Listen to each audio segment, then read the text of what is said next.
يا أيها الذين آمنوا اتقوا الله وقولوا قولا سديدا يصلح لكم أعمالكم ويغفر لكم ذنوبكم ومن يطع الله ورسوله فقد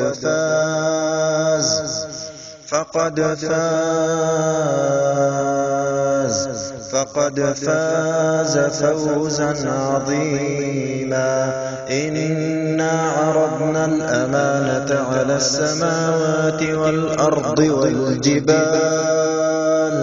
فأبين أن يحملنها وأشفقن منها وحملها الإنسان إنه كان ظلوما جهولا. ليعذب الله المنافقين والمنافقات والمشركين والمشركات ويتوب الله على المؤمنين والمؤمنات وكان الله غفورا